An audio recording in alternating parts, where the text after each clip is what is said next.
Focus for this study will be on a dramatic encounter that Jesus had with a man and the incredible number of unclean spirits that tormented this poor fellow, and then the demonstration of the tremendous compassion Jesus had for him. Now this encounter, Jesus was up for this challenge. Indeed, he had come to destroy the works of the devil and deliver all those who were in bondage from the domain of darkness and bring them into his realm of light and of life. Let's just look at this story here. I want to read to you from Mark, the 5th chapter, and the first 13 verses that deal with this tremendous deliverance that takes place on this day. Then they came to the other side of the sea, that is Jesus and his disciples, having traveled by boat from one side to the other. And they came to the country of the Gadarenes.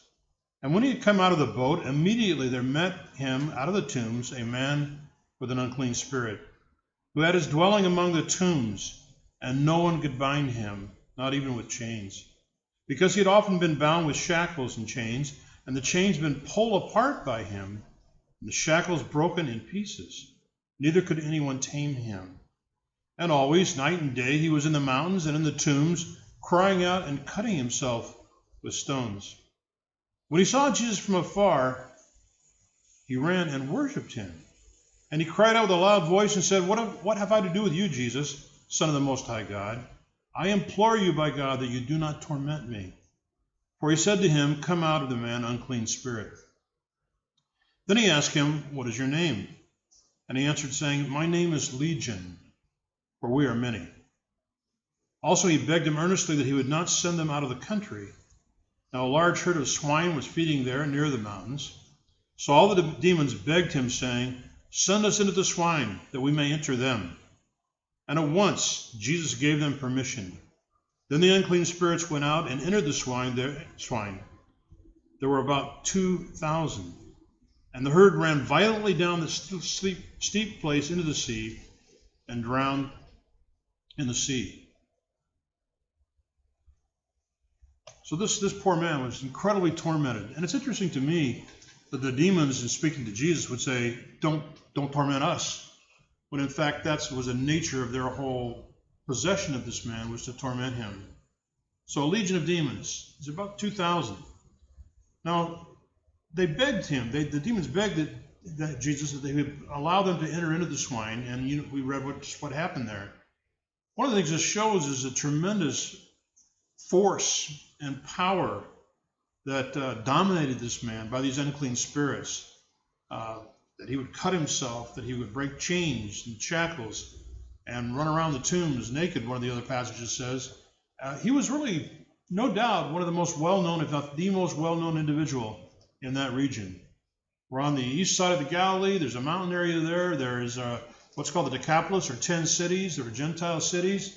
And he easily would have been the most well-known individual. And Jesus deliberately set out on this day to show compassion on this man and to set him free from this horrible, horrible bondage. Now, I'd like just to highlight 2 or 3 things here. And one is, the demons begged him, and Jesus allowed that to happen. Then there was a response on the part of those who were the swine belonged to. They came running out, they heard the report, and it said they begged Jesus for him to leave their area.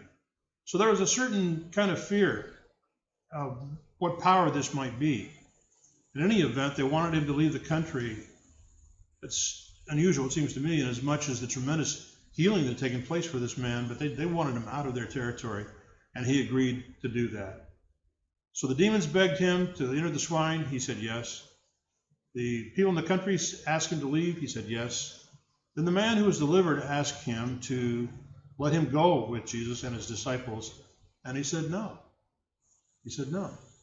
Now here was a guy, tormented as he was, and now he's clothed and in his right mind. What a tremendous testimony that he has. And it would be kind of like a trophy maybe if Jesus took him with them. But instead the Lord says, you go into this area, these 10 cities, and you declare to people the wonderful things that God has done for you and how he has shown compassion on you. And so he did. So the Lord sends him out, newly delivered, newly cleaned up, and sends him to be a witness to those in the region.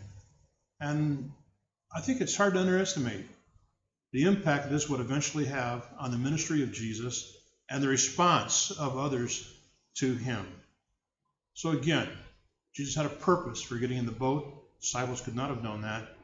But what a dramatic display of the Lord's authority they witnessed because of it.